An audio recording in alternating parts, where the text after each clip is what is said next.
Prime Minister Keir Starmer's top aide, as well as the architect of his rise to power, is increasingly under fire over alleged misreporting of donations. And between 2017 and 2020, Starmer's chief of staff, Morgan McSweeney, was director of the think tank Labour Together. And that was, of course, the anti-Jeremy Corbyn Labour right group that backed Starmer's bid to lead the party, with McSweeney himself running the leadership campaign. You remember Labour Together for a while pretended it was something else. It's long been known that Labour Together failed to declare hundreds of thousands of pounds in donations to the group. And indeed, they were fined £14,500 by the Electoral Commission in 2021 for that failure. So we've known that there's been some dodgy things going on with this organisation. Remember, I was say before, it presented itself as soft left. We want to bring the whole party together. Actually, from the beginning, really, it was a mission to reassert control of the Labour right over the party and get rid of Corbyn. They were successful. The story is back in the news now for two reasons, though. First, the Tories are arguing that it wasn't just Labour Together that failed to declare donations, but also Keir Starmer himself. And they potentially have a strong case. So the think tank, Labour Together, spent hundreds of thousands of pounds on polling and research, much of which was used to help Starmer craft and then win his leadership election. So that should be a donation in kind, which should be declared. It's also probably no coincidence that £100,000 poured into Labour Together's coffers in exactly the time Morgan McSweeney was running Starmer's leadership campaign. So the idea that they're completely separate isn't particularly plausible. There's also a second piece of evidence the Tories are throwing at Labour over this issue. It's a leaked email from a Labour lawyer to Morgan McSweeney in 2021 advising that the undeclared donations to Labour Together be put down as an administrative error. So in the email, the lawyer admitted there was, quote, no easy way, unquote, to explain the failure to declare the donations, as this was something McSweeney had already done before. So he had declared some donations from Labour Together, but all of a sudden had stopped, which, raises some suspicions.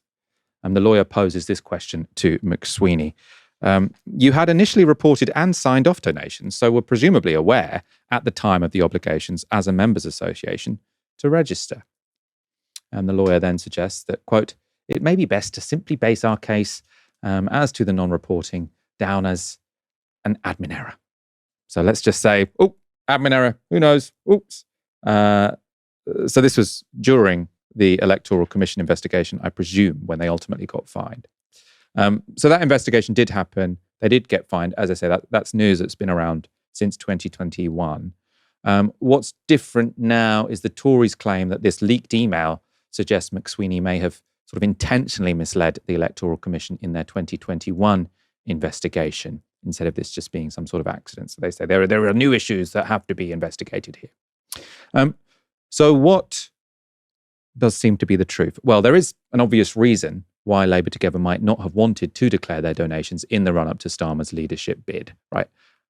It probably wasn't an admin error, right? So Keir was, at the time, presenting himself as continuity Corbyn. So I am just like Jeremy Corbyn. I have the same politics, but I'm more crisp, I'm more professional. That's exactly what he presented himself as. It wasn't true, but that was the presentation. Labour Together at the time were being funded by hedge fund bosses and billionaires.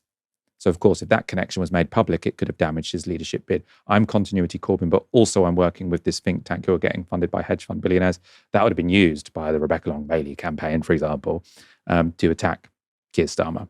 That would be a plausible motive as to why you might intentionally hide where your donations are coming from and say, well, we'll face the consequences later. If we get fined, so be it. The greater good is to get, in their mind. Again, this is what I'm inferring. I don't know this to be true, but this seems like a plausible sequence of events to me. I suppose one reason it seems implausible is because we know that misleading people was an explicit strategy of the Keir Starmer for Labour leader campaign. Remember the 10 pledges, now nearly all broken, or the promise not to speak to the sun, only for it to be made clear Starmer only meant for the duration of the leadership campaign. Of course, now he writes comment pieces for the newspaper. Of course, when it comes to money, though, deception isn't just a political question. Did you lie to us? Did you betray us? But potentially a legal one. Have you broken the law? Now, that's why the Tories see an opening here. So party chairman Kevin Hollinrake has posted this about the the leaked lawyer's email. So he says, it shows how authorities may have been misled over hundreds of thousands of pounds of donations used to install Starmer as Labour leader. We believe there is a strong public interest in revealing the full truth to the public about possible criminal wrongdoing. The Prime Minister was elected on a pledge to restore honesty and integrity in politics, but time and again, he has deceived the public and put his party before our national interest. And the Electoral Commission has sort of given a statement on this. They say, we have received the letter from the Conservative Party and are considering the information they have shared. We will respond in due course. Last week, Labour Together released their own statement. So they said, Labour Together proactively raised concerns about its own reporting of donations to the Electoral Commission in 2020. The Electoral Commission's investigation, with which Labour Together fully cooperated, was completed in 2021. That's the one that fined them $14,500. A Labour source has told The Times this: neither Keir nor his leadership campaign accepted monetary or in-kind donations from Labour Together during the leadership election. So they're saying the campaign wasn't actually helped by Labour Together, so therefore he didn't need to declare it. That Times article has quite a lot of quotes from the book by Maguire, and the other one's names escape me. The two Times journalists who wrote that book about Keir Starmer called Get In or something like that. My memory is really escaping me when it comes to this particular story. But they have lots of quotes of people close to Labour Together saying, we basically helped Keir Starmer win this. So they think there is sufficient evidence that Labour Together was proactively helping Keir Starmer. Of course, Morgan McSweeney was working on the Starmer campaign and was director of Labour Together for a time at least. Speaking on Sky News, Work and Pension Secretary Pat McFadden gave a different reason for the Tories' focus on McSweeney.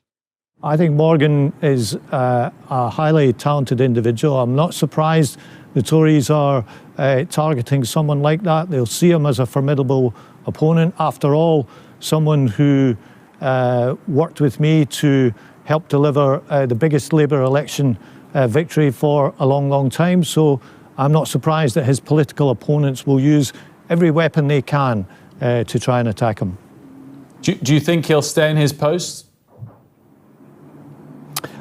Yes, I do. And, I think he's a very talented individual. As I say, someone I've worked with closely.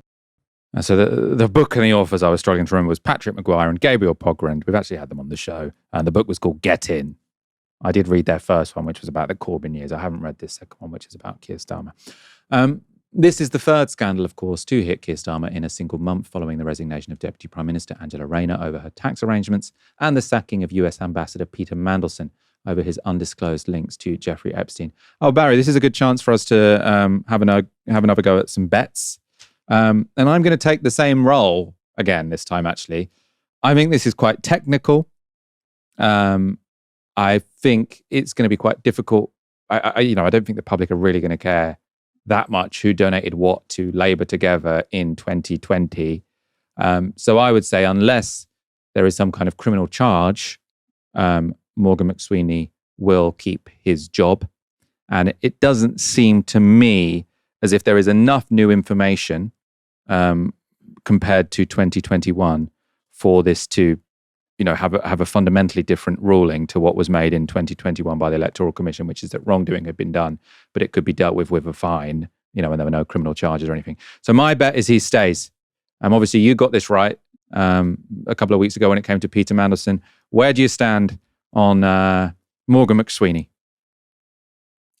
I think that he goes. Not imminently, but I think that the clock is ticking. I'm not saying that he's going to go next week. I'm not even saying that he's going to go next month. But I think that time is up for Morgan McSweeney and Keir Starmer as a duo right now.